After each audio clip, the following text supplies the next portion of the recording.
दादागिरी नहीं चलेगी, नहीं चलेगी, संग्राम तेरी तानाशाही नहीं चलेगी, नहीं चलेगी, जातिवाद मुर्दाबाद मुर्दाबाद, मुर्दाबाद, अहमदनगर जिंदाबाद जिंदाबाद, जिंदाबाद, संग्राम तेरी तानाशाही नहीं चलेगी, नहीं चलेगी, संग्राम तेरी दादागिरी नहीं चलेगी, नहीं चलेगी।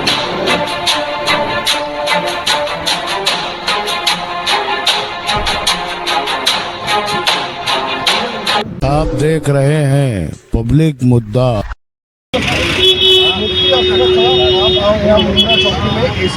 रहने दो ना, तुम क्या नीचे तुम ऊपर का हिस्सा लो ना। आज हमारी राष्ट्रवादी पार्टी शरद चंद्र पवार और हमारे सारे पदाधिकारी आज हम लोगों ने एसीपी साहब और जो हमारे सीनियर पुलिस साहब है हमने उनसे भेंट की और हमने उनसे मुलाकात की। उस मुलाकात के अंदर हमने ये बताया कि हमारे महाराष्ट्र के अंदर अहमदनगर, जिसका इस वक्त नाम है अहिल्या नगर, उसका एक आमदार है अजीत पवार गढ़ का, राष्ट्रवादी अजीत पवार गढ़ का, जिसका नाम है संग्राम पर। उसने एक संग्राम जगताप, उसने एक ऐसा बयान दिया है जिससे हमारे समाज को नहीं बल्कि पूरे देश के अंदर एक चिंता की भावना जगी है। जिसने ये कहा था कि जहाँ जहाँ रहेगा लांडिया वहाँ चलेगा डांडिया, जहाँ पर आएगा अली पीछे आएगा बजरंग बली। तो मैं आपके माध्यम से कहना चाहता हूँ मौला अली की हमको ये तालीम है कि अगर संग्राम जगताप भी नहीं कोई इंसान भूखा प्यासा रहे तो मौला अली की तालीम पहले खुद भूखे रहो और सामने वाले को खाना खिलाओ। हमने पुलिस से ये मांगनी की है कि उनके ऊपर गुना दाखिल किया जाए। और मैं पूरे मुमरा को बताना चाहता हूँ कि जो लोग मुमरा में आकर ये कहते थे कि अमी पण सेकुलर आहे, अभी कोना विरोध काम करत नहीं, हम सब लोग एक विचारधारा के लोग हैं। मैं अजीत पवार गुट के लोगों से सवाल करना चाहता हूं, आप ही का आमदार ये कहता है कि जहां रहेगा लांडिया वहां चलेगा डांडिया। तो बताओ तुम उसके ऊपर कार्रवाई कब करोगे या तुम अपनी पार्टी को कब छोड़ोगे? यहाँ तक भी नहीं, मैं आप मीडिया के सामने कहना चाहता हूँ खुद उन्हीं का आमदार मालेगांव का आसिफ शेख, उसके ऊपर संग्राम कहता है कि जिसको फ़लस्तीन से मोहब्बत है हम उसको फ़लस्तीन भेज देंगे। तो मैं संग्राम को बताना चाहता हूँ कि भारत की परंपरा है कि छत्रपति शिवाजी महाराज, डॉक्टर बाबा साहब अम्बेडकर, शिव शाहू फूले अम्बेडकर और मौलाना अबुल कलाम आज़ाद की शिकवन है कि जिस इंसान के ऊपर अन्याय हो उसके लिए आवाज़ उठाओ। तो तुम हमको फ़लस्तीन भेजोगे, मुमरा वालों को फ़लस्तीन भेजोगे, हमारे समाज को फ़लस्तीन भेजोगे, हम जाने तैयार है। तुम बताओ तुम हमको कब भेजोगे?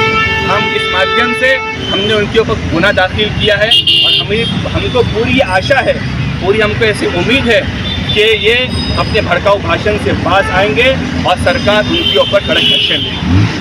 आपने जो पत्र व्यवहार किया है एसीपी साहब ने आपको क्या आश्वासन दिया? एसीपी साहब ने कहा है कि हम उनके ऊपर 153 BNS भारतीय न्याय संहिता और 295 और 298 जो कलम है हम उनके ऊपर लगाएंगे और संग्राम जगताप के ऊपर हम ये कार्रवाई करेंगे। और मुझे पूरी उम्मीद है कि जो हमारे देश को जो लोग हिंदू मुसलमान कह रहे हैं, हमारी पार्टी की जो एक विचारधारा है कि ना हिंदू बुरा है ना मुसलमान बुरा है, तो इन दोनों को आपस में लड़वाए वो इंसान बुरा है। अस्सलाम वालेकुम। जैसे कि मैं आप सबको बताना चाहता हूँ कि आज हम लोग हमारे थाना के जो माइनॉरिटी के प्रेसिडेंट है मुफ्ती अशरफ साहब, उनकी अध्यक्षता में यहाँ पे आज हम लोग मुमरा पुलिस चौकी में आज एक डेलीगेशन लेके हमारे यहाँ के एसीपी साहब और सीनियर साहब से मिलने के लिए हमने इस डेलीगेशन के थ्रू मुमरा सीनियर और मुमरा के एसीपी साहब को इस बात से अवगत कराया है कि अहमदनगर के जो MLA है अजीत दादा पवार के संग्राम जगताप, जिन्होंने मुसलमानों के खिलाफ एक विवादित बयान दिया है, उस विवादित बयान को हम लोग ने एसीपी साहब और सीनियर साहब से बताया और हमने उनसे मांग की है कि आप इस बारे में कुछ एक्शन लीजिए।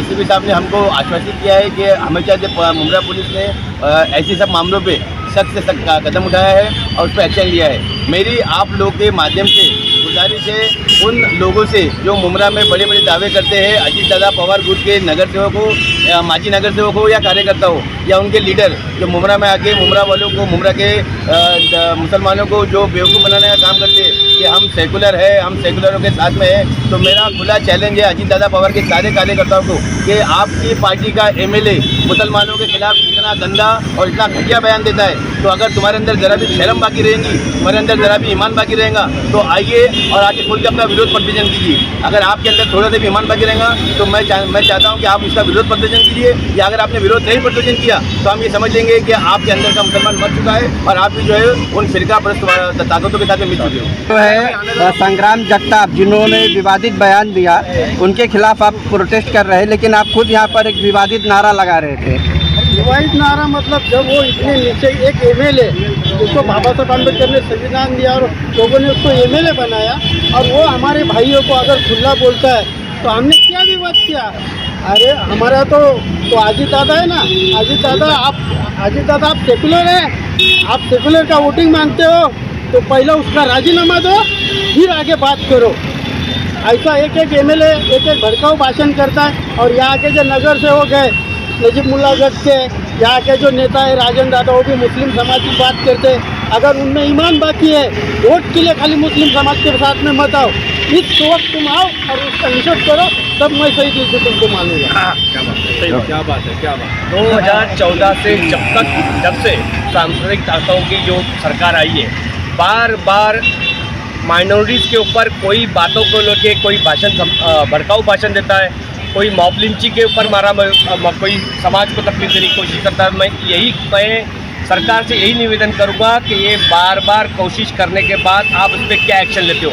मैं अजीत दादा ग्रुप के सभी जो नेता हैं उनके और जो सम्मानीय नगर सेवक है, जो बाजी नगर सेवक है और कार्यकर्ता है, आप उस जो आमदार है उसके खिलाफ विरोध प्रदर्शन करके उसके ऊपर एक्शन लेने के लिए आपके नेता अजीत दादा पवार को क्या आप ज्ञापन दोगे, या आप लेटर दोगे, या आप कोई सेकुलर आपका दोगलापन या समाज को दिखा के फिर वो सेकुलर लोगों को वोट मांगने के लिए आप बाजार में घूमोगे, या आप ये दोहरा मापदंड नहीं चलेगा। आपके आमदार को सस्पेंड किया जाए। मैं भारत सरकार से निवेदन करूंगा कि उसने एक सांप्रदायिक और एक माइनॉरिटी को सांप्रदायिक भाषण दिया है, तो सांप्रदायिक ताकतों के खिलाफ मिलकर भाषण दिया है और माइनॉरिटी के खिलाफ गंदी भाषा का प्रयोग किया है, मैं उसका राजीनामा सरकार ले। मैं सरकार से निवेदन करता हूँ। एक आखिरी बात बोलना चाहता हूँ आपको मैडम, जैसे एक बात मशहूर है कि खरबूजा खरबूजे को देखकर रंग बदलता है ना। इनकी युति किसके साथ है? भाजपा के साथ। वो छोटा सा एमएलए, क्या नाम है उसका भाजपा वाला? नीतीश राणे। हाँ, नाम मुझे मालूम है, हाँ नीतीश राणे ही है। वो जैसे भड़काऊ भाषण मुसलमानों के खिलाफ, दलित भाइयों के खिलाफ देता है, आज ये भाजपा के साथ में रहकर इनका रंग बदल गया। आज ये जो लोग कहते थे कि हम भी सेकुलर हैं, हमारी विचारधारा भी सेकुलर है, आज ये लोग नीतीश राणे जैसी की ज़बान बोल रहे हैं। और मुझे पूरी उम्मीद है कि आने वाले इलेक्शन के अंदर आवाम जनता इनको फिर से बेनकाब करेगी।